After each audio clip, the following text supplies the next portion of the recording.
Et là, on va s'adresser au président du conseil de surveillance des hôpitaux de Paris, AP-HP, vous l'avez dit tout à l'heure, et aux spécialistes de la santé que vous êtes.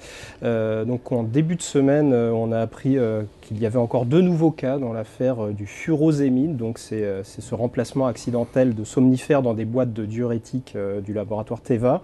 Ça aurait provoqué donc, ça aurait, je dis bien, deux décès ainsi qu'un cas grave. Alors après le Mediator, les pilules, le Psychotech ou d'autres médicaments, est-ce que ce n'est pas le scandale sanitaire de trop, tout simplement? Écoutez, moi d'abord, il faut évidemment prendre toutes les mesures les plus rigoureuses qui s'imposent. Je crois qu'elles sont en train d'être prises.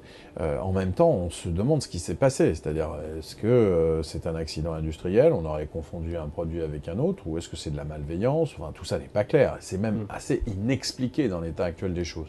Bon, donc, il faut être très rigoureux, aller mener une enquête très précise. Maintenant, on ne pourra jamais garantir le fait qu'il puisse y avoir des accidents industriels, même si ils sont inacceptables et ils doivent être sanctionnés.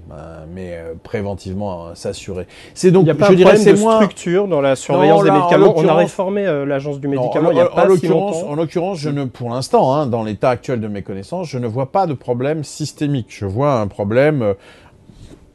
franchement, d'une entreprise. Oui, d'une entreprise, et, voilà, ou localisée, etc. Je ne vois pas de problème systémique. C'est pas le défaut de surveillance qui a été mis, ou les principes généraux, ou de la faiblesse intellectuelle qui a laissé passer des produits. Ça, on a connu ça. Donc là, je dirais, c'est un accident industriel qui ne se fait pas dans un contexte qui, a priori, au moment où je vous parle, montre des faiblesses particulières. Donc simplement... Vous craignez une contagion éventuellement avec encore des cas qui vont arriver dans les prochains jours? Non, je ne crois pas, mais je n'ai pas les éléments pour que le problème. En tout cas, il est clair que si on a du furosémide de chez Teva, il vaudrait mieux passer à un autre médicament pour la période qui est là. On termine